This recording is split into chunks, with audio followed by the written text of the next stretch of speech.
जिंदगी एक किताब की तरह होती है। हर दिन उसका नया पन्ना बदलता है। उसमें हम कभी हंसते हैं तो कभी रोते हैं, पर हर रोज़ हम कुछ न कुछ नया सीखते हैं। वहीं अपने परिवार में अगर छोटी छोटी बातों को बड़ी बनाएंगे तो आपका परिवार छोटा होता चला जाएगा। ये याद रखना है और ये ध्यान रखना पड़ेगा। नमस्कार, मैं हूं कमल श्रीमाली। आप सभी का बहुत बहुत स्वागत आपके अपने चैनल में और मासिक राशिफल नवंबर 2024 के इस विशेष एपिसोड में। ये एपिसोड मेष राशि के लिए है और ये राशिफल आपकी राशि, नाम राशि अर्थात मून साइन पर आधारित है। हर मासिक राशिफल में बहुत सारे सेक्टर पर विश्लेषण करते हैं और इस बार भी वैसा ही करेंगे। सबसे पहले मैं आपको बता रहा हूँ आपकी इनकम और इन्वेस्टमेंट के बारे में। आपकी इनकम, आपका गेन, प्रॉफिट, सक्सेस, ये सब कुछ राशि से 11th हाउस से लाभ भाव से जाना जाता है। आपकी राशि से 10th भाव, जिसको प्रोफेशन बोलते हैं, और लाभ भाव जिसे 11th हाउस बोलते हैं, इन दोनों का स्वामी एक ही ग्रह है, वो है शनि। वो शनि 15 नवंबर तक वक्री रहेंगे। तो ज्योतिष प्रकाश में ठीक एक सिद्धांत है कि जो पापी ग्रह वक्री होते हैं तो अति पापी हो जाते हैं, अति क्रूर हो जाते हैं। सौम्य ग्रह वक्री होते हैं तो अति सौम्य हो जाते हैं। तो ऐसी स्थिति में 9 अक्टूबर 2024 से बृहस्पति वक्री हो चुके हैं। वो अधिक सौम्य, अधिक शुभ फल देंगे। तो शनि यहाँ पर जो पापी ग्रह है, या मतलब जिसको कर्म ग्रह बोलते हैं, वो जब वक्री होंगे तो अति क्रूर फल देंगे, अर्थात अति नेगेटिव फल देंगे। तो ऐसी स्थिति में 15 नवंबर तक सावधानी से कामकाज करना है आपको, क्योंकि नवंबर 15 तक सूर्य भी, जो कि बुद्धि बल के स्वामी है, डे टू डे की इनकम के स्वामी है, वो सूर्य नीच राशि में चल रहे हैं।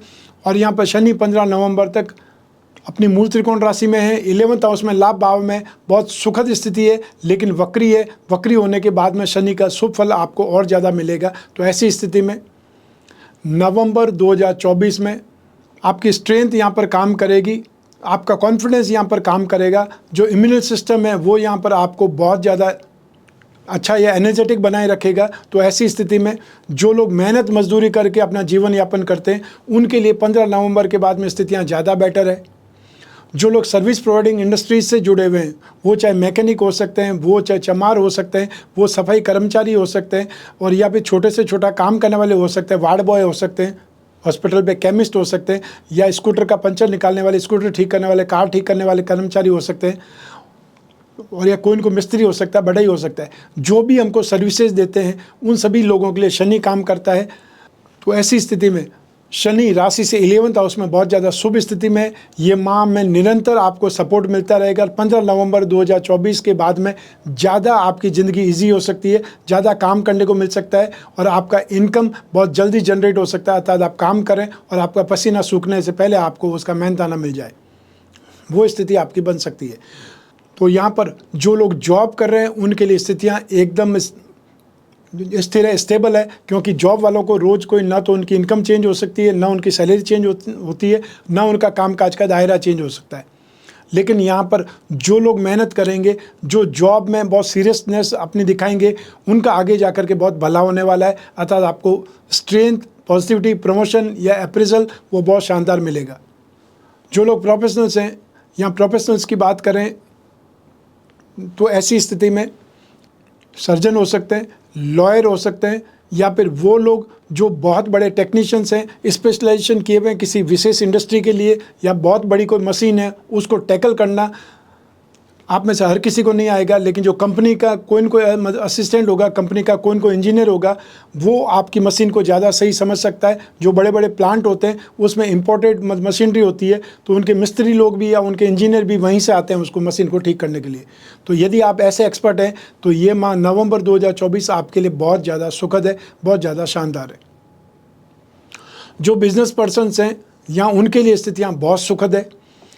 यहाँ पर आप परिस्थितियों को देख करके कामकाज करेंगे, आपको जहाँ भी रिस्क लगेगी वहाँ अपने आप को कंट्रोल करेंगे। लेकिन ये समय 29 मार्च 2025 तक आपके लिए कंटिन्यू बेटर बना हुआ है, इसलिए आपको उसका फ़ायदा उठाने का ध्यान रखना चाहिए, क्योंकि ये मैक्सिमम स्ट्रेंथ देगा, अनएक्सपेक्टेड गेन वाली स्थिति है। 29 मार्च 2025 को आपको शनि की 7.5 लग जाएगी।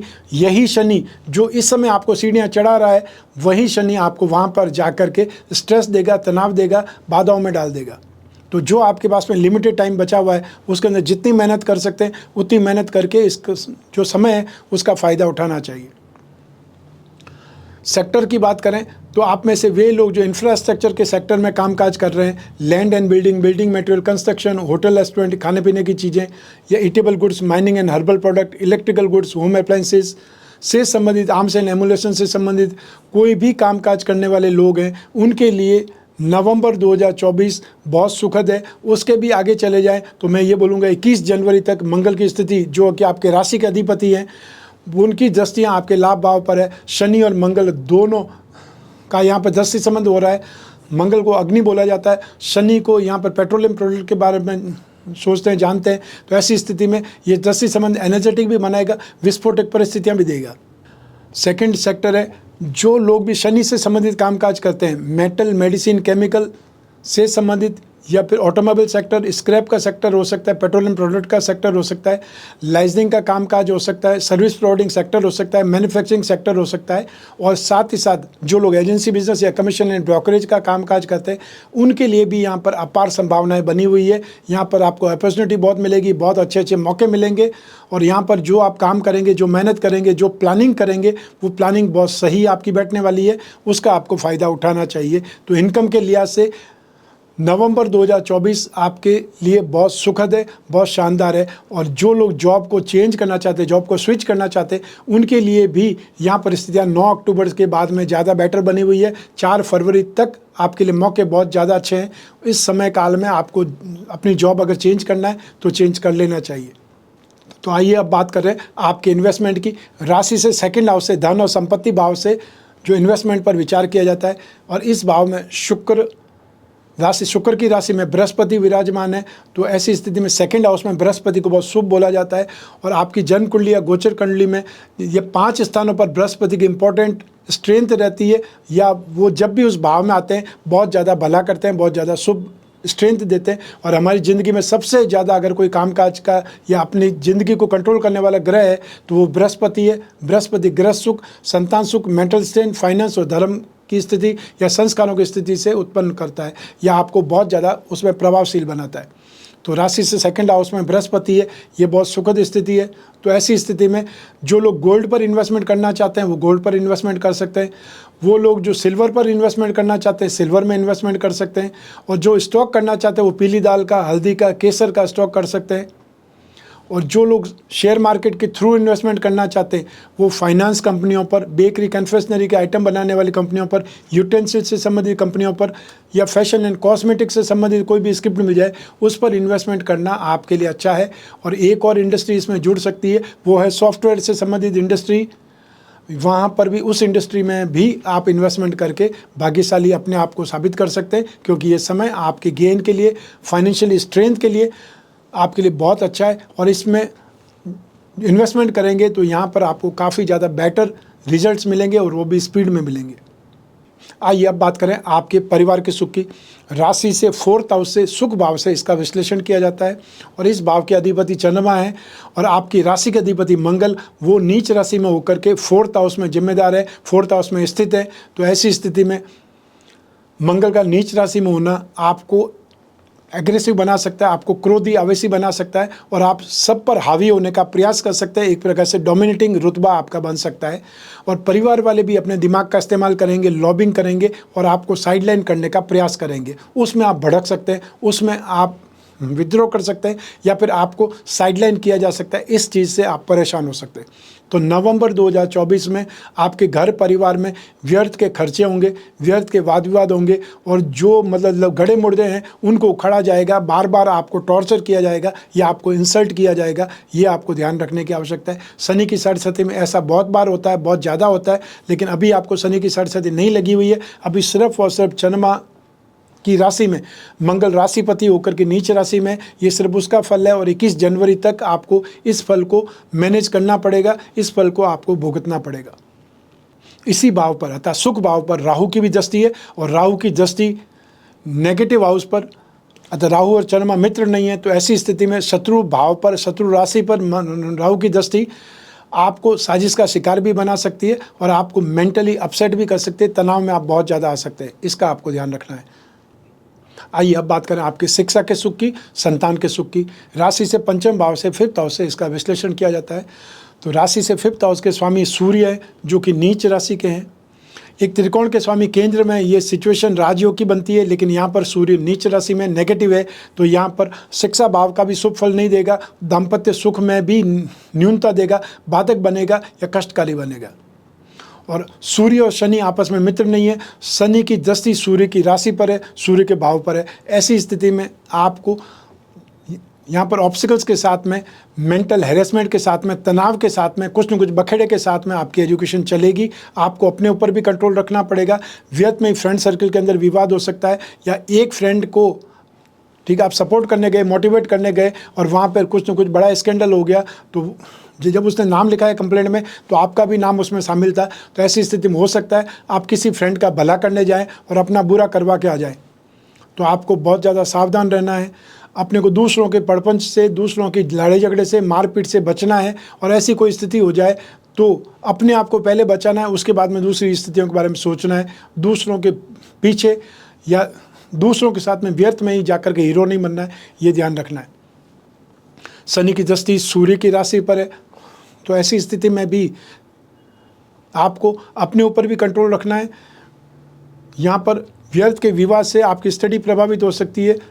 यहाँ पर आप एग्रेसिव हो सकते हैं। यहाँ पर आप अपने ऊपर मतलब कोई क्रोध, आवेश की स्थिति को उत्पन्न कर सकते हैं, उससे आपका सामना हो सकता है, या आप में वो चीज़ की अधिकता हो सकती है, वो भी ध्यान रखना है। तो एजुकेशन में जो लोग गवर्नमेंट सेक्टर में ऑलरेडी जॉब कर रहे हैं, अपने आप को अपग्रेड करने के लिए कोई कोर्स करें, डिप्लोमा कर रहे हैं या कोई इंटरव्यू के लिए ट्राई कर रहे हैं, तो ऐसी स्थिति में आपको बहुत ज़्यादा सेफ रहने की आवश्यकता है, सिक्योर रहने की आवश्यकता है।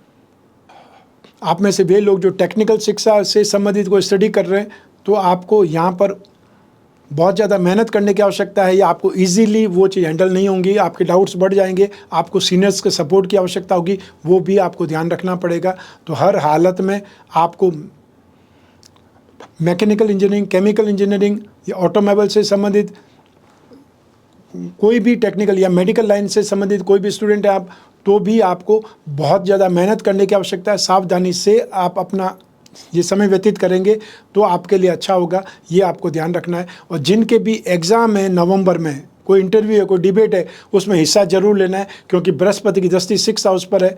तो ऐसी स्थिति में ये दृष्टि आपके लिए सपोर्टिव साबित होगी। और जो लोग एंट्रेंस एग्ज़ाम देना चाहते हैं विदेश में पढ़ने के लिए, उनके लिए भी ये समय संतोषजनक है। आपको यहाँ पर सफल होने की एक प्रकार से मैं सबसे पहले बधाई दे सकता हूँ कि वो जो भी आप एग्ज़ाम देंगे उसमें सफल होंगे।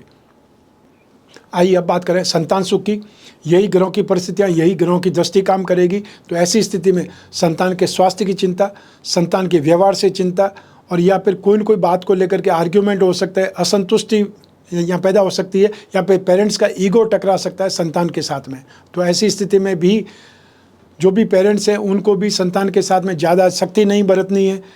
ज़्यादा से ज़्यादा आप उनसे बातचीत करना बंद कर दीजिए, तो उनको ये अपने आप में एहसास हो जाएगा कि मतलब हमारे पेरेंट्स कहीं न कहीं नाराज़ है, तो हमने क्या गलती की है। वो अपना एनालाइजेशन करेंगे, आत्ममंथन करेंगे, और उसमें से उनको समझ आएगा। और जब सही समय हो तो उनसे बातचीत करके उनको बता सकते हैं कि आपने ये प्रॉब्लम क्रिएट की है, या हमारा ये नुकसान किया है, या हमको ये इस बात से बड़ा दुख पहुंचा है। उस ढंग की बातें आप जब समय सही हो, व्यवहार सही हो, तो ये करना ज़्यादा सही है। आइए अब बात करें आपके स्वास्थ्य की और आपके विरोधियों की, शत्रुओं की। राशि से 6th हाउस से, रोग भाव से इसका विश्लेषण किया जाता है। रोग भाव के स्वामी ग्रह हैं वो है बुध, जो कि शुक्र के साथ में विराजमान है, और दोनों ही स्थान पर, अर्थात बुध की राशि पर 6th हाउस पर भी और 8th हाउस में जहाँ पर बुध विराजमान है, दोनों ही जगह पर बृहस्पति की दृष्टि है। तो ऐसी स्थिति में ये नुकसान को रोकने का काम भी करेंगे, या हेल्थ में सपोर्ट भी करेंगे।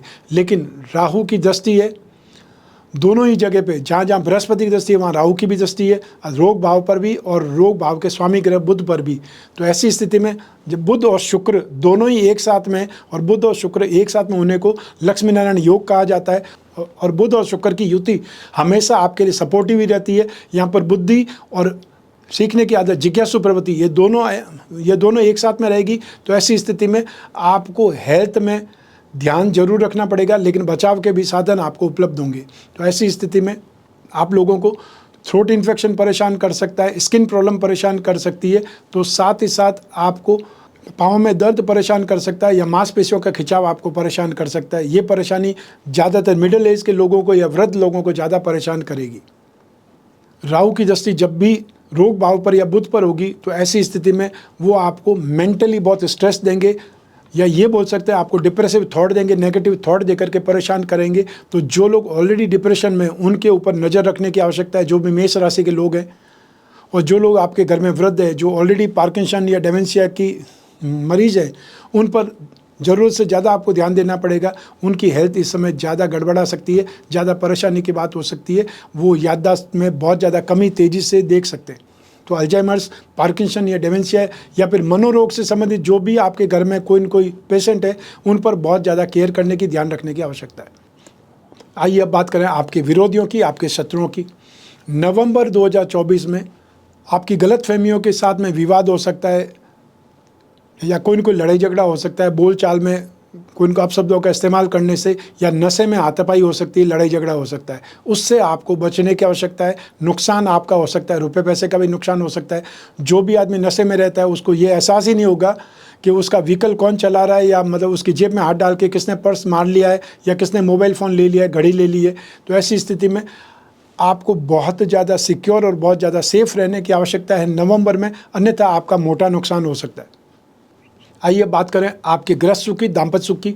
राशि से सप्तम भाव से इसका विश्लेषण किया जाता है। सप्तम भाव के अधिपति स्वामी ग्रह हैं, वो है शुक्र, जो कि मारक भाव में 8th हाउस में विराजमान है। लेकिन शुक्र यहाँ पर नेगेटिव फल नहीं देता है गोचर सिद्धांतों के आधार पर। लेकिन सूर्य यहाँ पर नीच राशि के हैं और यहाँ पर बुद्धि बल के स्वामी भी है। तो ऐसी स्थिति में 15 नवंबर तक, जब तक सूर्य अगली राशि वृश्चिक में नहीं चले जाते हैं, दाम्पत्य सुख के लिए सूर्य हमेशा बाधक रहते हैं। जो भी पापी ग्रह है वो सप्तम भाव में आकर के सुखद फल नहीं देते हैं, ये हमेशा से सिद्धांत है। और शुक्र सप्तम भाव में आने पर दाम्पत्य सुख में बाधक बनते हैं, तो सूर्य इस भाव में एक प्रकार से तड़फना तरसना वाली स्थिति पैदा कर देते हैं कि सूर्य जिस भाव में भी होंगे उस भाव के सुख को जलाने का काम करते हैं। और इसीलिए सूर्य को 3rd house, 6th house, 11th house या मारक भाव के अंदर सूर्य हो, 12th हाउस में सूर्य हो तो अच्छा माना जाता है। तो ऐसी स्थिति में 15 नवंबर तक आर्ग्यूमेंट ज़्यादा हो सकते हैं, वाद विवाद ज़्यादा हो सकता है, तुनक मिजाजी ज़्यादा हो सकती है, या फिर अधिकार जमाने की कोशिश में एक दूसरे से लड़ झगड़ सकते हैं। तो ऐसी स्थिति में आपको बहुत ज़्यादा सेफ रहना है, अपने ऊपर कंट्रोल रखना है, अपनी भाषा पर कंट्रोल रखना है, अन्यथा वाद विवाद और ज़्यादा गहरा सकते हैं। और यदि ऑलरेडी कोई वाद विवाद चल रहे हैं, मतभेद चल रहे हैं, तो यहाँ पर वो बहुत ज़्यादा अनकंट्रोल हो सकते हैं। ऐसी स्थिति में झमेला बखेड़ा बहुत बड़ा हो सकता है। तो यहाँ पर आपको बहुत ज़्यादा अपने ऊपर कंट्रोल रखना है, और साथ ही साथ नेगेटिव मामलों में या परिवार के सदस्यों के साथ में लड़ाई झगड़ा नहीं करना है, अपशब्दों का इस्तेमाल नहीं करना है, या साफ साफ बहस करने से बचना है। लेकिन 15 नवंबर के बाद में स्थितियाँ बदलेगी, स्थितियाँ इंप्रूवमेंट की स्थिति पे आएगी। सूर्य जो ही राशि परिवर्तन करेंगे आपको भी शांति मिलेगी। लेकिन मंगल की दृष्टि, मंगल नीच राशि के आपकी राशि के अधिपति हैं, उनकी दृष्टि जरूर रहेगी। तो ऐसे में 50% आपको राहत मिल जाएगी, 50% आपको उपाय मंगल के करने से राहत मिलेगी। जिन लोगों को भी दाम्पत्य सुख में कोई न कोई समस्या है, मैं हमेशा एक उपाय बतलाता हूँ कि आप एक वर्ष में 365 दिन होते हैं, 365 दिन के क्या उपाय करेंगे। तो एक पिरामिड आता है, संपूर्ण दाम्पत्य सुख जो पिरामिड आता है वो सिर्फ अपने बेडरूम में रखना ही है। वो सिर्फ आपको थेरेपी देगा। जिस रूम में ये रहेगा वहाँ पर नेगेटिविटी नहीं रहेगी, वहाँ पे आर्ग्यूमेंट नहीं होंगे, लड़ाई झगड़ा नहीं होगा, वाद विवाद नहीं होगा, तो पीछे क्या बचेगा, सिर्फ सुख बचेगा। तो आपको दाम्पत्य सुख की स्थिति के लिए ये उपाय आप कर सकते हैं। और जो पहनना चाहते हैं, वो जो महिलाएं हैं वो कामधन कवच पहन सकती है, जो पुरुष है वो कामदेव यंत्र की मुद्रिका होती है वो पहन सकते हैं, या फिर आप चाहे पेंडल पहनना चाहते हैं कामधन कवच का पेंडल पहन सकते हैं। तो उपाय करने से स्थितियों को कुछ नियंत्रण भी किया जा सकता है। अगर आपको गर्मी लगेगी तो आप पंखा चलाएंगे, या बहुत ज़्यादा गर्मी है तो आप कूलर लगाएंगे, एसी लगाएंगे। जिसकी जैसी स्थिति है, जिसकी जैसी सामर्थ्य है, वैसा वो उपाय करेगा। लेकिन वो नींद के लिए उपाय जरूर करेगा। नींद का मतलब है आप जिस कमरे में सोते हैं। तो आपको साउंड स्लीप के लिए, स्ट्रेंथ के लिए, आपकी बॉडी रिवाइव करे, उसके लिए आपको इस पिरामिड का उपयोग करना चाहिए। आइए अब बात करें उन लोगों की जिनके जीवन में कोई न कोई गहरी फ्रेंडशिप चल रही है, या वे लोग जो प्रेम प्रसंगों में, कोई न कोई रिलेशनशिप में। राशि से 5th हाउस से इसका विश्लेषण किया जाता है। शुक्र और 7th हाउस की इंपॉर्टेंस भी रहती है। तो ऐसी स्थिति में 15 नवंबर तक, 15 नवंबर तक सूर्य जो कि पंचम भाव के अधिपति है, नीच राशि में है, और 7th हाउस के स्वामी ग्रह शुक्र वो 8th हाउस में बुध के साथ में। तो ऐसी स्थिति में 15 नवंबर तक आपको रिश्ते को बचाना भी है और अपने आप को बचाना भी है। दोनों ही स्थितियां आपको ध्यान रखनी है, क्योंकि व्यर्थ में आर्ग्यूमेंट करेंगे तो कोई न कोई बखेड़ा ज़्यादा बड़ा हो सकता है, लड़ाई झगड़ा होने से वाद विवाद हो सकता है, या आप कोई न कोई बदनामी की स्थिति में फंस सकते हैं। इसलिए बहुत ही ज़्यादा सेफ रहें, बहुत ज़्यादा सिक्योर रहें, अपने ऊपर कंट्रोल करें और जब ज़रूरत हो तो ही बात करें तो ज़्यादा अच्छा है, क्योंकि एक छोटी सी लापरवाही या छोटा सा आक्रोश या वाद विवाद आपके इस रिश्ते को ख़राब कर सकता है और इस रिश्ते को नेगेटिविटी की तरफ ले जा सकता है। ऐसी स्थिति में आपको बहुत ज़्यादा शांत सौम्य रहने की आवश्यकता है। आप बहुत अच्छे ढंग से बातचीत करें या प्रशंसा पर ज़्यादा फोकस करें। आइए अब बात करें हाउसवाइफ की अर्थात गृहिणियों की।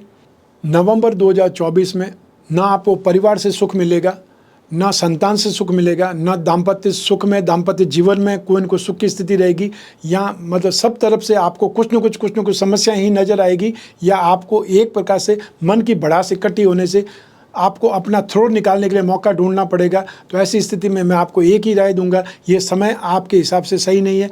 यहाँ 15 नवंबर तक आपको बहुत ज़्यादा सेफ रहना है, अपने आप को कंट्रोल करना है, अपने काम से काम रखना है, ये आपको ध्यान रखना है, क्योंकि आपकी थोड़ी सी लापरवाही या आपका एक बार कोई आर्ग्यूमेंट कर लेना आपकी पूरी मेहनत के ऊपर पानी फेर सकता है।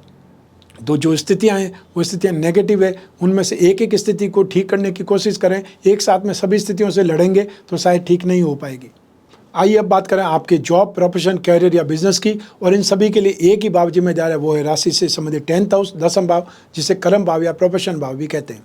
इस भाव का अधिपति शनि है, जो कर्म के अधिपति होकर के लाभ स्थान में स्थित है। ये एक सुखद स्थिति है। राशि का अधिपति मंगल है, उनके उच्च भाव पर दृष्टि है, और बृहस्पति की भी अपने नीच भाव पर दृष्टि है। लेकिन बृहस्पति की दृष्टि को हमेशा से शुभ माना गया है कि जिस भाव पर बृहस्पति की दृष्टि होगी उस भाव के शुभ फलों की प्राप्ति होगी। तो ऐसी स्थिति में आपके कर्म क्षेत्र की, आपके जॉब, प्रोफेशन या बिजनेस की स्थिति नवंबर 2024 में बहुत अच्छी है।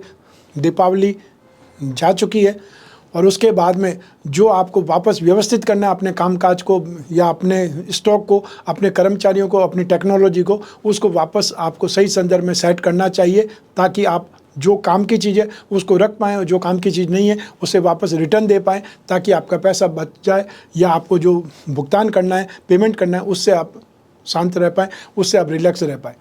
जो लोग जॉब कर रहे हैं उन लोगों को यहाँ पर स्थितियाँ बेटर है, एनर्जेटिक बने रहेंगे, कामकाज करते रहेंगे, जो कामकाज किया है उसका भी आपको रिटर्न यहाँ पर नवंबर में देखने को मिलेगा, जो आपको संतुष्ट करेगा। जो लोग प्रोफेशनल्स हैं उन प्रोफेशनल्स के लिए भी नवंबर 2024 राहत का है। बहुत ज़्यादा मेहनत करने के बाद में जो रिलैक्स करने का टाइम पीरियड आता है वो टाइम पीरियड है। फाइनेंशियली आप यहाँ पर संतुष्ट रहेंगे, कामकाज से संतुष्ट रहेंगे, और जो प्रीवियस टाइम में आपने कामकाज किया, नवरात्रि और दीपावली के सीजन में जो कामकाज किया है, उस कामकाज में अब जा कर के उसका यश आपको मिलेगा, या एप्रिसिएशन आपको यहाँ पर मिलेगा। जो लोग बिजनेस पर्सन है, यहाँ उनको जो भी आपने सीख लिए है जो फेस्टिवल टाइम से, वो आपको आने वाले समय में भी उस सीख को कैसे यूज़ करना है, आपको क्या सामान रखना है और क्या सामान किस स्टाइल से बेचना है, कौन सी टेक्नोलॉजी आपको यूज़ करनी है या कौन सी टेक्नोलॉजी आपको एडॉप्ट करनी है, उसके बारे में सोच समझ करके आपको कामकाज करना है। तो ये समय काल आपके लिए काफ़ी ज़्यादा बेटर है। यहाँ पर नेगेटिव होने की संभावना या डाउनफॉल की संभावना नहीं है, यहाँ पर आगे बढ़ने की संभावना निरंतर है। और पिछले कुछ महीनों से मैं आपको निरंतर बता रहा हूँ कि ये समय एक्सट्रीम सक्सेस का है। 29 मार्च 2025 तक ये समय आपके पास बचा हुआ है। जितने भी दिन बचे हुए हैं उनको गिन लीजिए, क्योंकि 29 मार्च के बाद में शनि की सरस्वती लग जाएगी। तो जो स्पीड आपने देखी है वो स्पीड में एक प्रकार से कमी आ जाएगी, आपको बहुत कुछ मैनेज करने पड़ेगा। और शनि की सरस्वती के स्टार्टिंग के 100 दिन सबसे ज़्यादा एक तकलीफदेह होते हैं। उस 100 दिन में आपको आभास हो जाता है कि शनि की सरस्वती कैसे निकलने वाली है। इसके लिए आपको मेंटली प्रिपेयर भी होना है, और मेंटली प्रिपेयर कैसे हो सकते हैं वो मैं आपको बहुत जल्द जो अलग अलग राशि के अलग अलग एपिसोड बना के बतलाऊंगा कि लास्ट के जो आपको 3 महीने 4 महीने वो कैसे निकलने वाले हैं। सेक्टर पे बात करें तो यहाँ पर आप में से वे लोग जो मेटल, मेडिसिन, केमिकल सेक्टर या पेट्रोलियम प्रोडक्ट से संबंधित ऑटोमोबाइल सेक्टर में कामकाज करते हैं, उनके लिए स्थितियाँ बहुत अच्छी है। संभावना यहाँ पर बहुत स्ट्रेंथफुल है, पॉजिटिव है, उसका आपको फ़ायदा मिलेगा। जो लोग भी स्क्रैप से संबंधित कामकाज करते हैं, फाउंड्री का कामकाज करते हैं, या मैन्युफैक्चरिंग सेक्टर से जुड़े हुए, एजेंसी बिजनेस या कमीशन एंड ब्रोकरेज से जुड़े हुए, उन लोगों के लिए भी यहाँ पर स्थितियाँ बहुत ज़्यादा पॉजिटिव है। तो आपका कामकाज भी यहाँ पर फैलेगा, इस्टेब्लिश होगा। और यदि आपको उसमें से एक काम में से निकाल करके कुछ नया भी करना है, फ्रेंचाइजी आपको जोड़नी है या अपनी संतान के हिसाब से कोई और आउटलेट बनाना है, तो उसके बारे में भी आपको सोचना चाहिए। कि इस समय अगर आपने कुछ भी काम स्टार्ट कर दिया तो वो बहुत बहुत तेज़ी से सक्सेसफुल भी होगा और आप किसी मार्क पर भी पहुंच पाएंगे। उसके बाद में उस चीज़ को सिर्फ और मैनेज ही करना पड़ेगा। जो स्टार्टिंग में स्ट्रगल करना है वो आपका इजी स्ट्रगल में आपका बिजनेस स्टैंड कर जाएगा, खड़ा हो जाएगा। जो लोग इंफ्रास्ट्रक्चर के सेक्टर में हैं उन लोगों के लिए भी यहाँ परिस्थितियाँ बहुत ज़्यादा पॉजिटिव है। साथ ही साथ जो लोग फाइनेंस से संबंधित कामकाज करते हैं, बैंकिंग सेक्टर में जुड़े हुए हैं, गिरवी से संबंधित कामकाज करते हैं या बेकरी कन्फेक्शनरी से संबंधित कामकाज करते हैं, होटल रेस्टोरेंट की लाइन में कामकाज करते हैं, आपके लिए यहाँ पर संभावनाएँ बहुत अच्छी बनी हुई है। यहाँ पर आपको एक प्रकार से अपॉर्चुनिटी बहुत मिलेगी, कामकाज करने को बहुत मिलेगा और साथ साथ में संतुष्टि भी बहुत मिलेगी। तो सब मिलाकर की स्थितियाँ आपके लिए बहुत पॉजिटिव बनी हुई है, आपको उसका फ़ायदा उठाना चाहिए। आइए अब बात करें मासिक राशिफल नवंबर 2024 के उपायों के बारे में। सबसे पहले सूर्य नीच राशि के हैं तो अब 15 नवंबर तक सूर्य के उपाय करने की आवश्यकता पड़ेगी। सूर्य शिक्षा में भी बाधक बनेंगे, सूर्य दाम्पत्य सुख में भी बाधक बनेंगे, संतान के सुख देने में भी बाधक बनेंगे। तो ऐसी स्थिति में सूर्य के लिए नित्य सूर्य को अर्घ्य देना चाहिए। हर रविवार को गेहूं, गुड़ या तांबा का दान करना चाहिए और ओम गृहणी सूर्य नमः इस मंत्र का यदि जाप कर सकें तो आपके लिए बहुत अच्छा होगा। और जो लोग कोई उपाय और कर सकते हैं, द्वादश आदित्य कवच सूर्य के लिए पहनना बहुत ज़्यादा शुभ माना गया है। सेकंड उपाय करेंगे आपके राशि के अधिपति मंगल का, क्योंकि वो 21 जनवरी तक नीच राशि के रहेंगे तो परिवार में दुखद स्थितियों का निर्माण करेंगे या कोई भी जमीन जायदाद है उसमें कोई न कोई प्रॉब्लम का आपको आभास होगा या प्रॉब्लम निकल जाएगी। तो ऐसी स्थिति में जो भी आपको नई कोई प्रॉपर्टी ले रहे हैं बहुत सोच समझ करके लेनी है। और मंगल के उपाय में आपको क्या करना है, नित्य प्रतिदिन हनुमान चालीसा या बजरंग बाण का पाठ करना है और हर मंगलवार को आपको मंगल की वस्तुएं, लाल वस्तुओं का दान देना है। चाहे वो लाल वस्तु अनार हो सकता है, मसूर की दाल हो सकती है, सेब हो सकता है, लाल कपड़ा हो सकता है या कोई न कोई लाल वस्तु का आपको दान करने की आवश्यकता है। 21 जनवरी तक आपको यह दान करना है। और फिर राहु के उपाय करने की आवश्यकता है, क्योंकि राहु 12th हाउस में जो एमएनसी में कामकाज करते हैं, विदेश से संबंधित कामकाज करते हैं या इंपोर्ट एक्सपोर्ट का कामकाज करते हैं, उनके लिए स्थितियां बहुत अच्छी है। राहु आपको बाहर ले जा सकता है, बाहर की ट्रैवलिंग बार बार करा सकता है। लेकिन सामान्य जन के लिए राहु एक प्रकार से कन्फ्यूजन देगा, अनस्टेबल बना देगा, वेवरिंग थॉट का निर्माण करेगा और आपको हमेशा भ्रमित किए रखेगा। तो ऐसी स्थिति में राहु का आपको दान करना है। ये राहु का जो जाप कर सकते हैं मंत्र वो करना, ओम राम रावे नमः, ये राहु का मंत्र है। राम रक्षा स्तोत्र का पाठ कर सकते हैं, सर्वश्रेष्ठ है। और हर शनिवार को काले रंग की वस्तुओं का या शनि की वस्तुओं का दान कर सकते हैं और इसमें काला उड़द या काला जो कंबल है वो दान कर सकते हैं। नारियल का भी दान कर सकते हैं। एक नारियल को लेना है, अपने ऊपर से क्लॉकवाइज 11 बार घुमाना है और उसे सुबह 9 से 10:30 के बीच में जब राहु काल होता है उसे जल में विसर्जित कर देना है। ये राहु का सामान्य से उपाय है, इससे भी आपको बहुत राहत मिलेगी। तो अब बात करते हैं रत्नों की। आपकी राशि के जो भी 3 त्रिकोण हैं वो सबसे ज़्यादा पावरफुल माने जाते हैं। तो ऐसी स्थिति में आपको मूंगा, माणिक्य, पुखराज रत्न या उपरत्न जो धारण करना है उसे ही भाग्यवृद्धि रत्न लॉकेट कहा जाता है। वो आपके शरीर के सुख के लिए, आपके कैरियर या संतान सुख के लिए, भाग्य के सुख के लिए हमेशा साथ देता है, हमेशा आपके लिए सपोर्टिव रहता है। साथ ही साथ वे लोग जो अपनी राशि के लक्ष्मी योगों को बलवान करना चाहते हैं, उसका फ़ायदा उठाना चाहते हैं, तो आपको मेष राशि का लक्ष्मी योग रत्न लॉकेट जिसमें 4 उपरत्न होंगे वो धारण करना है और उससे आपकी फाइनेंशियल नीड का मार्ग प्रशस्त हो सकता है, आपको राहत मिल सकती है। ये था मासिक राशिफल नवंबर 2024। आपकी जन्म कुंडली में से ही ग्रह चंद्रमा को आधार बना करके मैंने ये राशिफल आपको बतलाया है। आप चाहें तो अपनी जन्म कुंडली के संदर्भ में इस राशिफल को और सटीकता से जान सकते हैं, क्योंकि जन्म कुंडली आपकी अपनी है और आपकी अपनी डिटेल से ही बनती है। जब जीवन में समस्याएं ज़्यादा हो, भविष्य में झांकना हो, कोई बहुत बड़ा डिसीजन लेना हो तो अपनी जन्म कुंडली से विश्लेषण कराना चाहिए। लेकिन यदि कोई एक ही प्रश्न पूछना है तो कोई फीस भेजने की आवश्यकता नहीं है। आप स्क्रीन पर दिए हुए नंबर पर संपर्क करके अपना क्वेश्चन नोट करा दीजिए। साथ ही अपनी जो जीवन की डिटेल है, जन्म कुंडली की डिटेल, वो नोट करा दीजिए। आपको अपने प्रश्न का आंसर वापस हमारे स्टाफ लोग, हमारे टीम मेंबर्स कन्वे करेंगे।